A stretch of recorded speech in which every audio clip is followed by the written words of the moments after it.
विद्यार्थी से बड़ा संघर्ष भी इस दुनिया में और कोई नहीं। लेकिन फर्क यह है कि विद्यार्थी जीवन में हर समस्या, हर प्रॉब्लम, चाहे मैथमेटिक्स हो, चाहे साइंस हो, चाहे किसी प्रकार का जो प्रॉब्लम होते हैं, उन सभी सवालों का कुंजी हमारे साथ चलता है। उसके गाइड हमारे पास होते हैं, उन प्रश्नों के जवाब हमारे पास होते हैं। लेकिन इसके बाद जो जिंदगी में आप आगे बढ़ेंगे, उन घटनाओं और जिंदगी की उन परिस्थिति में आपके पास कुंजी नहीं होगा। उसका निर्णय आपको स्वयं टू स्वयं उसी समय करना होगा। इसलिए अभी आपने हमें एरोबिक्स का एक इवेंट दिखाया जिसमें म्यूजिक के साथ आप एक्सरसाइज कर रहे थे डांस की तरह। और उसका ही नहीं, जैसे जैसे आगे बढ़ते गए किसी इनकाउंटर टीम का ट्रेनर बना, तो मैं हमेशा एक ही चीज बताता था, जो बात मैं आज सभी विद्यार्थियों को कहना चाहूंगा बड़ी गहराई से, कि आज जो भी चीज सीख रहे हो उसको डायरी में नोट करने के बजाय उसको दिमाग में नोट किया जाए। क्योंकि जब उसकी आपको जरूरत पड़ेगी तो उस समय मौका नहीं मिलेगा आपको दुश्मन को कहने की कि रुक जा पहले डायरी खोल के देखता हूँ। तो उसी तरीके से आज आपकी पढ़ाई का जीवन है, इसको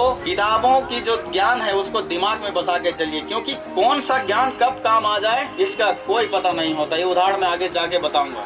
इसलिए साथियों की डायरी से ज्यादा दिमाग में नोट करने की क्षमता रखें, क्योंकि वो हमेशा आपके जीवन में काम आएंगे। मैं जानता हूँ कि आप सब पूछते होंगे लाइफ में, खासकर जो छोटे हैं वो तो पता नहीं, लेकिन जो 9th क्लास से ऊपर हैं वो लोग पूछते होंगे कि सर कैसे पढ़ना है, हमें समझ में नहीं आता है, हम कैसे अपने लक्ष्य को अचीव करें। तो तरह तरह की सवालें विद्यार्थी जीवन में पैदा होते रहते हैं। और यहाँ तक कि जो IAS की पढ़ाई करते हैं आज, वो भी पूछते हैं कि कैसे पढ़ना है सर। इसलिए मैंने कहा कि विद्यार्थी जीवन से सुंदर जीवन और कोई नहीं हो सकता, और इससे बड़ा संघर्ष का जीवन भी और कोई नहीं हो सकता। कारण यह है कि ये संघर्ष कभी खत्म नहीं होता, और दूसरा जो शक है कि कैसे पढ़ें ये भी खत्म नहीं होता। चाहे कितना भी बड़ा आप ज्ञानी बन जाइए, कितना भी बड़ा पढ़ लीजिए किताबें, लेकिन ये जो डाउट्स हैं, ये डाउट कभी लाइफ में क्लियर नहीं होते। नए नए तरीके आते रहते हैं। लेकिन इसका एक ही लाइन में कहूंगा आपको कि जो आपने पढ़ने का तरीका बना लिया, जो समस्याओं से पार करके जो पढ़ने के लिए समय निकाल लिया, उससे बड़ा और कोई सूत्र नहीं हो सकता। मैं जानता हूं कि जो बड़े बच्चे होंगे वो घर से यदि आते हैं तो कई तरह से